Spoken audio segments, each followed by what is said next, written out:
Hi everybody, hope you're all doing well.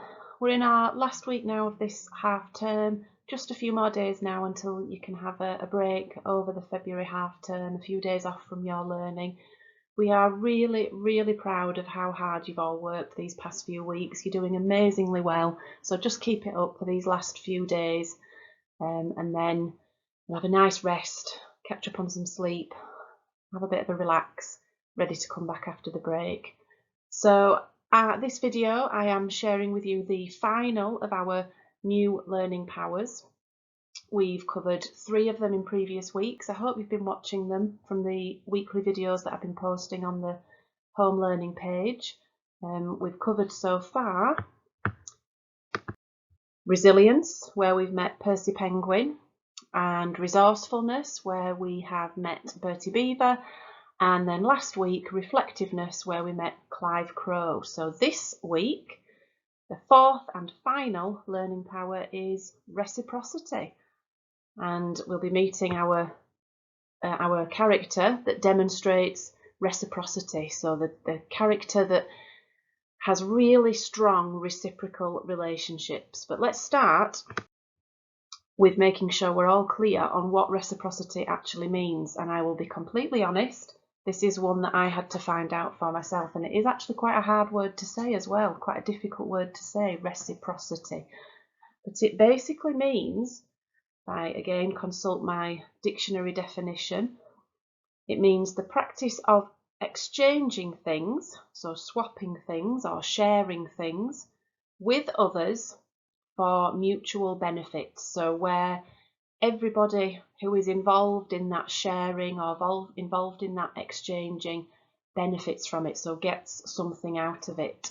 So if you look at the 2 images that you can see there on this slide, we've got the word reciprocity with 2 arrows that kind of make a circle shape, that circular shape, and then an image of some people who are climbing up a really steep hill, probably up a mountainside, and are helping one another out as they climb up that hill. And I think it's quite clear to see that they reflect teamwork. That's what reciprocity is all about.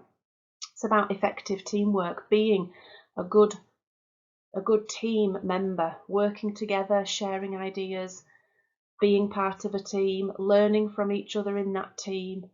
Really important skills to have, and you can learn all sorts from other people, so absolutely important.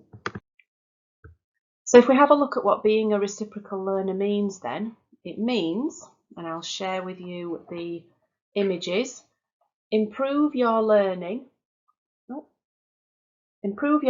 by imitating other people. Now, quite often, I'm sure you've probably all heard it, adults in your classroom telling you not to copy off your friends, and they're absolutely right. When you are just straight copying what somebody does, you're not really learning there. But when you imitate, you are learning from them. So when you watch what they do and how they do it, and you listen to their ideas and you see the steps that they take, then you are learning, and you can start to put those into practice in your own work and in your own learning.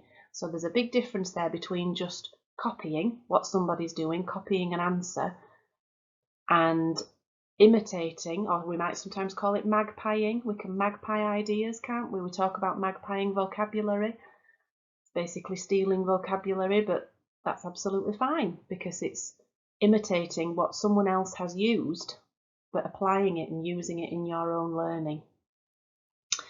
The second one there says empathise with others and be a good listener, and that's the symbol for that one. So to empathise means to really understand how somebody is feeling and what it is that's made them feel that way. We describe it as putting yourself in their shoes, not literally putting their shoes on, but putting yourself in their position so that you can really understand what they're thinking and how they're feeling. That's what empathising is.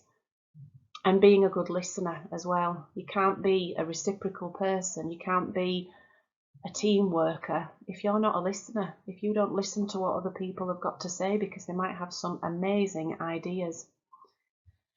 Know when it's best to learn on your own or learn with others, because there are times when actually it might be better for you to just sit somewhere quietly and get on with it by yourself and figure it out on your own, and that's just fine. But sometimes it might be better and more appropriate for you to work with others and work together on something. And then finally, collaborating successfully with others. So collaborating means working together, teamwork. If you collaborate, then you work together, you share the ideas, you share the responsibilities, and if you do that well, chances are that you will succeed in what you are trying to do. So let's meet our reciprocal character, and it is the elephant. It's our little friend Edna Elephant. Here she is. And the video link, again, I've popped it below this PowerPoint, this video on the website. There's a YouTube link for you to click, for you to watch how elephants demonstrate reciprocal relationships and how they work as a team and how they learn from each other. So have a watch of that video and it'll help you to understand. But basically this is Edna's story, and this helps to explain why elephants are a really good animal to represent reciprocity. It says, I am Edna the elephant. I am great at reciprocity. A young one took a tumble, and I heard the mother's cries for help. I began to run towards the sad sound, and the herd followed my lead. We rushed to the baby elephant and its mother, and we arrived just in time.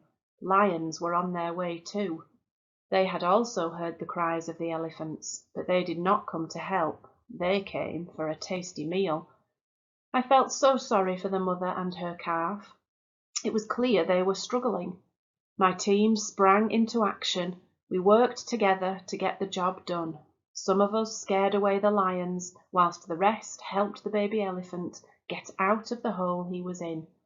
Mum and baby finally got to be together again. Teamwork really does make a dream work. So hopefully there in that story you could identify where these different reciprocal learner statements were evidenced. They worked efficiently as a team, so they collaborated successfully. Some of them took on the job of scaring away the lions who'd come to try and hunt the baby elephant whilst it was vulnerable. And some of them took on the job of getting the baby elephant out of the hole that it was stuck into. Empathising with others and being a good listener. So Edna there was really empathising with the mother elephant. When she heard the mother's cries, she knew that she just had to go and help, because she'd listened to that elephant crying and she'd empathised and thought, how would I feel if that was my baby stuck in the hole, and went to help. Improve your learning by imitating others. So the other elephants, when they saw Edna running off to go and help, they followed. They realised somebody needs help. Edna's off to go and do it, so let's go. They imitated her and they went with her. So amazing reciprocal relationships happening there. Okay, so finally, think about how you can be a reciprocal learner then. I know that the teachers and the adults in your classroom will regularly ask you to work as a team, and will regularly say work with a partner or work in a group to complete an activity. So just think about how you can make sure that that's successful. What can you do to work effectively and to work well in that team to make sure that good learning takes place? And that's it. That's all 4 of our learning powers. So when you are all back in school, you'll see these up on display. You'll see all 4 of the characters in the classroom. You'll see the adults handing those characters out for you to have on your desk when you've been demonstrating that learning power. You'll see the logos of the different characters on your worksheets that you're completing and things that go into your books. And we'll be using our learning powers and really focusing on those learning powers all the time. And I think at the moment that's especially important for those of you who've been working from home all this time. using your learning powers to help you get back into school life and help you get involved with your learning in the classroom is going to be a really important thing. So it's something we will be really focusing on, and I'm excited to have you all back in school so that we can see it all in action. Okay, so that's me for now then. Just a reminder, Mr. Butt and Mr. Armitage, their PE videos are on the website again. Don't forget, keep yourself fit and active and healthy, keep moving, have a go at those challenges, and please do drop them an email to let them know when you've been taking part. They would absolutely love to hear from you. If you've got any photos that you could take or videos of you doing them, they would be thrilled to receive them. So please do drop them an email. pe@riddlestonstmarys.co.uk, and enjoy the rest of your week. Keep working hard, only a few more days, and then it's time for a break. Okay everyone, stay safe, lots of love, bye.